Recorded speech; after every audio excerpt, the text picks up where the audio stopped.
Hey, what's up guys? Got some news about the Battlefront collection and how it's not doing as well as everybody thought it would do, as well as some disappointing news for fans of the Knights of the Old Republic remake, but rebounding with some pretty interesting Palworld news. Welcome to this week's wrap-up. Before we get started, it would be really awesome if you guys liked and subscribed, as it really helps out with the channel. Trying to aim for a 1,000 subscriber goal by summer, and if we can, let's see if we can get this video to get 100 likes. Thanks guys. So a lot of fans have been waiting for the Star Wars Battlefront Classic collection to release. The collection includes both Star Wars Battlefront and Star Wars Battlefront 2. It includes some bonus maps as well as some bonus heroes, but I feel that the major selling factor, besides it being a classic game that everybody has been wanting to play for quite some time, is that now you can have up to 64 players online in a server. So I guess you could just imagine the all-out war and chaos that could be taking place with every match that's going on. Sounds like it could be a pretty fun time. So why is it sitting at an overwhelmingly negative review score on Steam? Well, according to this Twitter post and a lot of reviews on Steam, not only is the multiplayer not working as well as everybody had hoped for, but there's only 3 servers that could hold up to 64 slots. Mind you, this game had 10,000 people playing on launch night. So out of that 10,000, only roughly about 200 players could play at a time. It's completely understandable that people would be upset about this, paying $35 US and not being able to play on their first night of owning the game. Let's read through some of these Steam comments. The most helpful reviews in the past day. The first one being a link that links you back to the OG Battlefront 2 Classic from 2005. A trained ape could write better netcode, if any was written at all and not just kept from the original port. How many terrible Star Wars Battlefront releases must we suffer before someone competent gets the IP? Please quit making games, close your studio, and get a job as a plumber because you're top at peddling. You know what? This one's nice. This was not like the simulation. And then we have one that just says no. But yeah, all this to say, if you're gonna release your game, make sure your servers are in check. 10,000 people went onto this game and only 200 of 10,000 could play. That's a major letdown. Imagine that you just got home from work and you spent $35 on this game.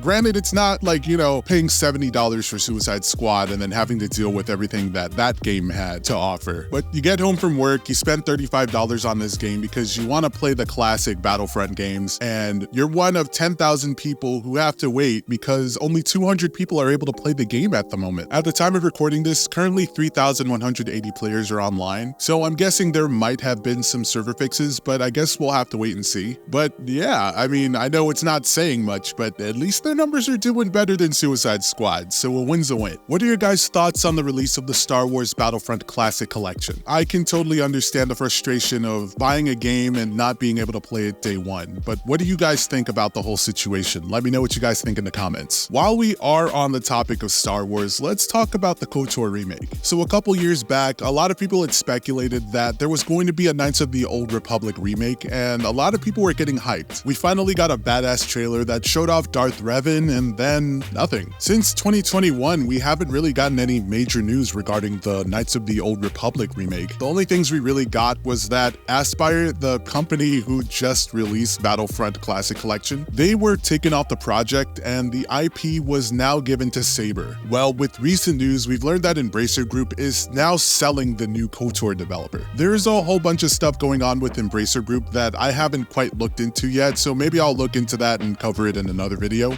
But yeah, because of that, the Embracer Group CEO pretty much told us that we shouldn't be expecting the KOTOR remake anytime soon. On Game Rant, they said that reporting by VGC indicates that the KOTOR remake, while still in the works, definitely shouldn't be expected within the next year. During a conference call, Embracer CEO Lars Wingefors responded to a question about whether the game could be expected within the next 12 months with a firm negative. He says, "No, I think that kind of game needs some deep love and respect. I think it's some time left until that's released." I don't think we need to be rocket scientists to know that this game is in developmental hell, and that it's probably going to be canceled in the near future. I know that's something that a lot of us wouldn't want or something that we don't like to hear, but personally, I would rather the legacy of Knights of the Old Republic still be intact and not have a remake come out and just completely tarnish its legacy. I probably sound weird for saying that, but that's just how I feel about it. If the game isn't doing so well in the development process, then there's no need to force something out just for the sake of getting it out. I mean, we've had situations like that with Duke Nukem Forever, Mass Effect Andromeda, even Crackdown 3, and I kinda believe Suicide Squad Kill the Justice League is guilty of that too. I don't know what goes into making a game entirely. I've never made a game myself, but I feel like when a game is giving you this much trouble and it's jumping between development studios like this one has, it's kinda time to pull the plug on it. Because when they usually don't, they end up releasing the game for $60 or $70 and then get massive backlash from fans because of their release. And then when they don't make the money back that went into the game, that's when layoffs happen. It's just a cycle at this point. But that's just what I think. What do you guys think about everything going on with Embracer Group and the KOTOR remake? It just sounds like Star Wars is a pretty difficult IP to work with for some companies, but let me know what you guys are thinking in the comments. Okay, all of this negativity, we need some positive vibes in this video, so let's talk about some Palworld. So it's safe to say that the hype for Palworld has kind of died down a bit since its release, with games like Helldivers taking the spotlight at the moment right now. Well, now there's some good news for us Palworld fans, because it looks like we're getting our first raid and a new boss pal. This information can be found on Game Rant. They say that Pocket Parish provided a few details about the game's first raid, which is currently only announced to be coming soon. Called Bellinor, I hope I'm pronouncing that right, after the new critter that players will be taking down, the raid takes place in the Palpagos Islands, where the powerful evil pal is laying siege. The announcement specifies that only the most skilled pal tamers should attempt to take on Bellinor, but no doubt all Palworld players will be eager to check out the raid as soon as it drops. I'm definitely interested on seeing how the raid will play out, and I'm sure even though they say only the most skilled pal tamers stand a chance against her, the rest of us filthy casuals will find a way to bring her down. There's still no word on when we'll be getting this major update, but I'll keep you guys posted with any Palworld news that comes up. Are you guys excited about this Palworld update, or are you kind of burnt out and done with Palworld already? Let me know what you guys think in the comments. Alright guys, it's time for the games coming out next week.